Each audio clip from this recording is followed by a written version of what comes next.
It looks like it's hanging for a second. Hi, everyone. It's Melissa with Jacksonville Business Connections. I am here with you with another live local virtual interview here in Jacksonville, Florida. Our main mission is to connect business to community through local events and various marketing. And today I have with me Dominique. He's the owner of Cluckin Crab, and we're here to find out more about his local business. Thank you for joining me. Thank you for having me. Absolutely. So tell us a little bit more about Cluck and Crab and what it is and how it got started. Uh, Basically, about 3 years ago, I cooked a lot at home, and my kids loved everything that I cooked. And my mother was a caterer, uh, and she went to school actually to learn how to cook. Become a chef, and I picked up on things from her, and I was always like, I guess you could say, her sous chef, if you would, when she would get things prepared. And it just kind of went from that to my kids were eating out so much, and I did not like that. Uh, Mhm. and my daughter, she didn't like it. She started liking it also, and she would ask me to cook. So I would start making meals, and then I would just go into more of trying to figure out flavors better that she would like or my son would like. And then I had a couple of neighbors stop by one day. They smelt the food because I was doing some grilling outside before I took it inside to really chop everything up together. And they were asking me about what was I cooking and everything. And I told them, and they was like, hey, can we try it? And I'm that kind of guy. I'm like, yeah, sure. So what I did was I fixed the meal, fixed them a plate, told them to come over and join us. They ate the food and they were just like floored. And they were like, why are you not doing this all the time? Then they came over, I think 2 weeks later, they came over again, brought their kids because I told them I was cooking. And then it got to the point, which was so funny, they would come over, I'm going to at least say once a month. Oh, wow. So it was kind of like their family and my family would just sit down, and it was always like, what's on the menu? What's on the menu? And it just took off from there. That's awesome. I love that story. But at what point from doing that, like cooking for the neighbors and people saying, I love this and you should do this, what actually transgressed into you thinking, like, I can actually start my own business or I'm going to actually, do it? Well, the irony is I actually had a couple of businesses, or still do have a couple of Oh, businesses. okay. So I've always been a serial entrepreneur. So uh, going this route, I was actually going to open a restaurant. I Ooh. felt I was going to try to open a restaurant when I turned 40, between 40 and 42.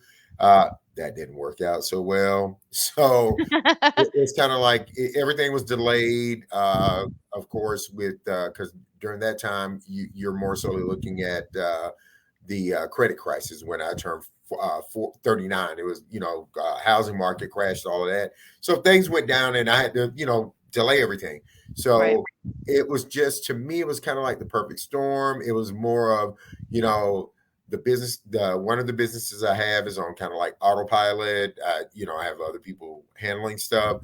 And then the second business, I'm actually getting a little too old for. My back doesn't work as well as it used to.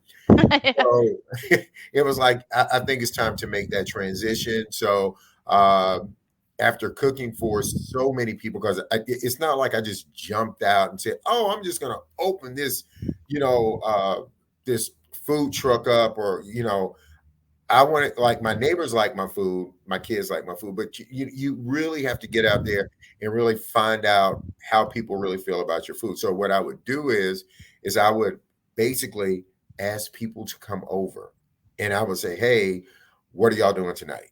I need you to come over and try something."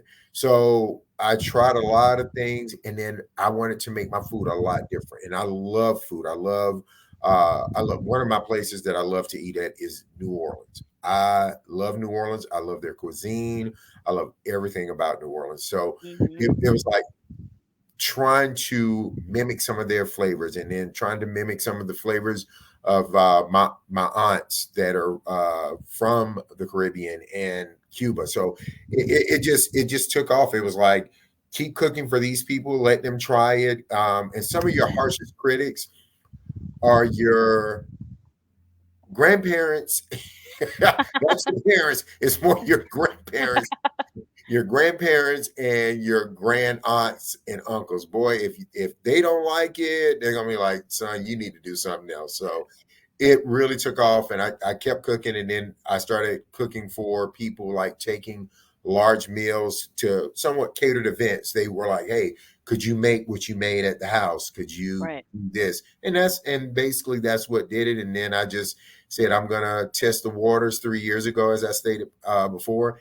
And testing the waters was I got a small food truck, and it has basically started to take off. I am actually getting ready to move into a larger food Oh truck. wow.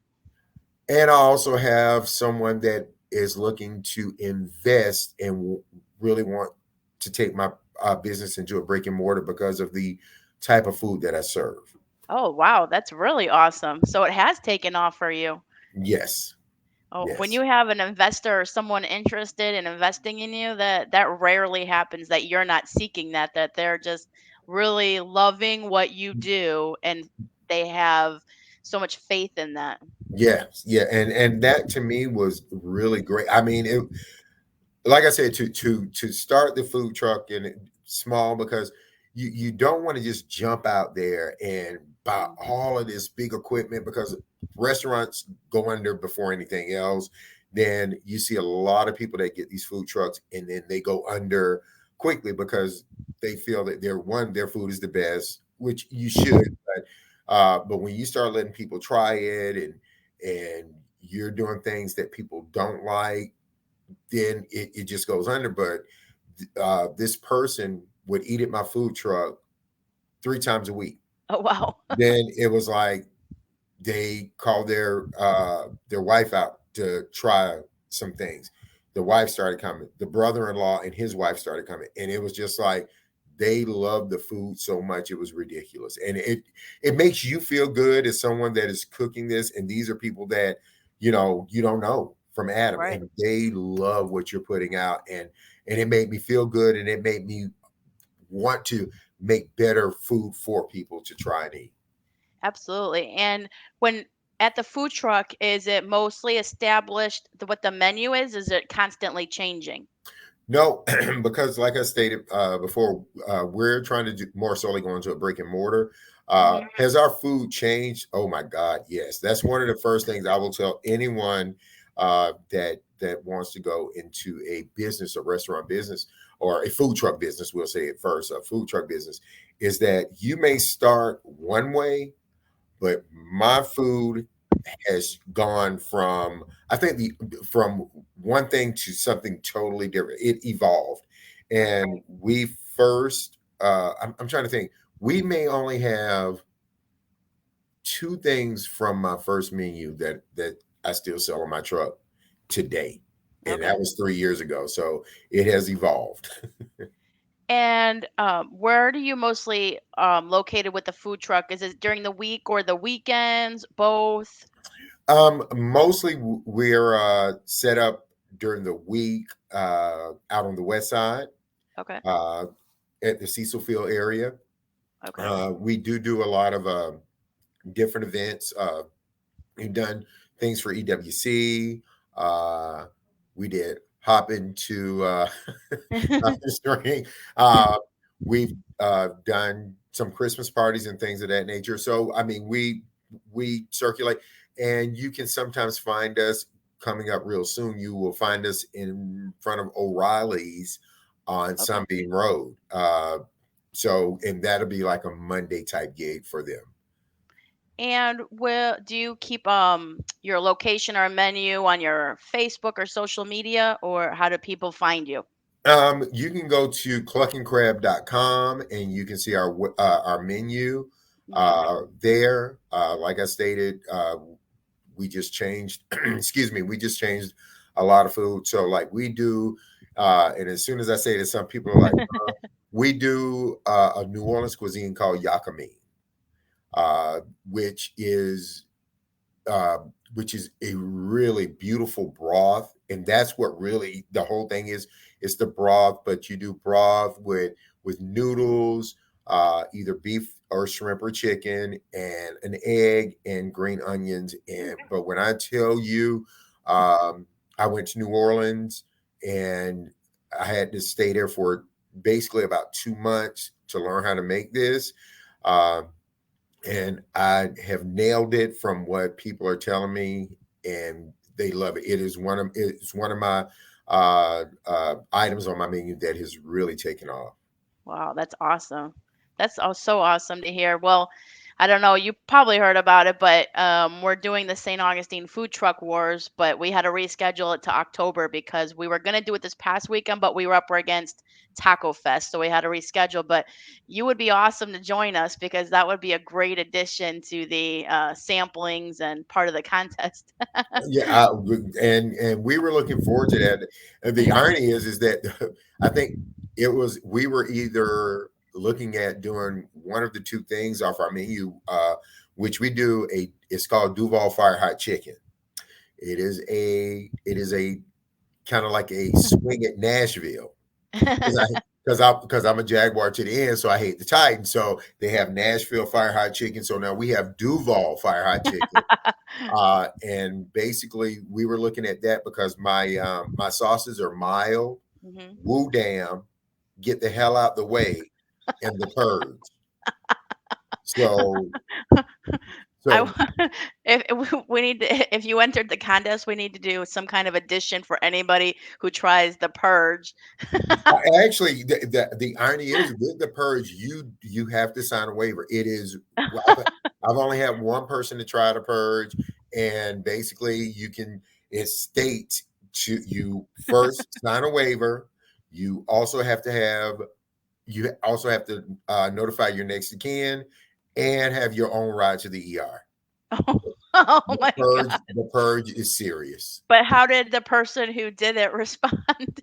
The person that did it respond by going to the ER. Oh, Yeah, it is very hot. It his lips swole up first, then his tongue started to oh my swell. Yeah, gosh. it is serious. And he thought it Wow. was not, and he wanted to see, and that was one of the and they had to rush him over so they could do whatever they did to him over at the ER. Did has he been back or did that scare him Oh no, away? I've seen him several times. We did because how I met him was over at an event in Julington Creek, Okay. and he was just pushing to try it, and I was like, "Look, you got to sign this waiver." And he was like, "Oh man, I'll sign a waiver. I love hot stuff." And and at the time we weren't letting you try like the Woo Dam. The Woo Dam is a little sweet with a little heat on the back end. And usually people are like, "Oh, okay, I love that." And then when I let them try get the hell out the way, they'll back away and say, "Okay, no, I'm good." So from when you try to get the hell out the way, you're 10 times the heat level, and the Scovilles on get the hell out the way is like 350,000. So you're in the 3 million range. So he came over and said he'll never do that again. He thought it was dumb for him to do. So Wow. That is crazy. I'm surprised you offer it to see even see if people want to be that stupid. well, what we're gonna do is we're gonna do a contest. We're gonna we're getting our shirts made. So if you can handle the purge, not only will you win a shirt, you win the meal free, and you win 2 meals free the next time, and you don't have to try the chicken sandwich with the purge on it because, like I said, we have like one of our other ones that has a little spice and people really love is our Caribbean jerk chicken rice bowl. That is my biggest seller. Okay. That sounds good. Yeah, I mean, it comes with black beans and rice, and I promise you, most people ask me where I'm from when they try that. They're like, "I've been to Jamaica. And I'm just like, my aunt is Caribbean, but yeah, no, this is one her recipe that I tweak, but yeah, it's really good stuff. Wow, that's awesome. I want to come and try it. Where are you guys going to be next? Where are you at? Right now, like I stated, we are trying to move from our food trailer because it's too small. Like I said, got to start off small to make sure this is for you and this work. Absolutely. So we're getting a food truck. So right now we're just we're not really setting up too many places. We are out, like I said, on the west side, but we're not going out to too many places. Probably for another. I think the next place we'll be is in July that I know of right now offhand, and that's going to be for a backpack giveaway Oh, for kids. We're doing that, and we're going to set up there, but I we're know not. which event you're talking about because I partner with Natalie to spread the word. Oh, okay, okay, yeah. So we're going to do the backpack giveaway. So and that's a part of EWC. I can't think of the whole thing, but it's going to be there. That's where we did it before, but they love the food that we bring out there, so we're happy to do it. Awesome. That's awesome to hear. Well, you're connecting with the community and you're getting your business growing, and that's all Yes. great news. Is there anything else that maybe you want to share that I haven't touched on?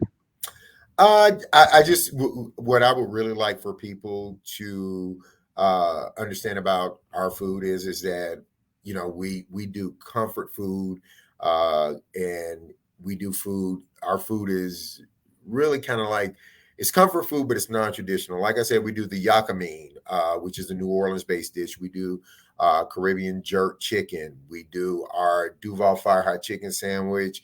We do Crabby Patties.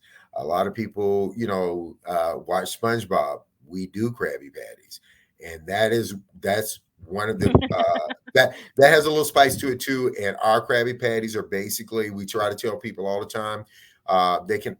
I don't know if I can plug it or not, but if you go to the Florida Chocolate Chef, which is my YouTube channel, Okay. you can actually see how we make them. We basically make those with pure Florida blue crab meat, shrimp, the Holy Trinity, which is celery, bell peppers, and onions. Then we put garlic and butter in. We mix all that. We puree shrimp because that's our binder. We puree shrimp. We mix that together. We cut it into wedges. We batter it and Mm, deep fry it, and that sounds really good. we give you a remoulade, a house remoulade dressing to go with it, and I promise you, they are spicy, but they are really good. Whenever you come out or you ever try it, you will see people eating them, and they'll be biting, sucking, and blowing. It's just like they're so good, but they got to.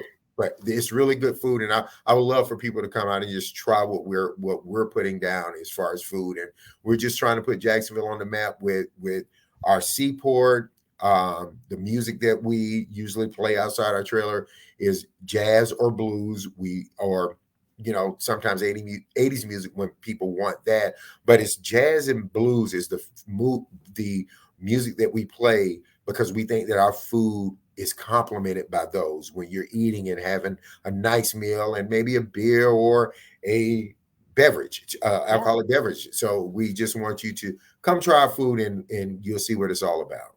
Awesome. I love that. Well, thank you so much for joining me today and sharing with everybody about your business. Well, thank you for having us. And again, please visit us at cluckincrab.com, or you can see how we make a lot of our food at FLA Chocolate Chef on YouTube. And I promise you, you will love the stuff that we do and just love it all. Thank you for having us. You're welcome. Thank you for joining. All right. Bye bye. Bye bye.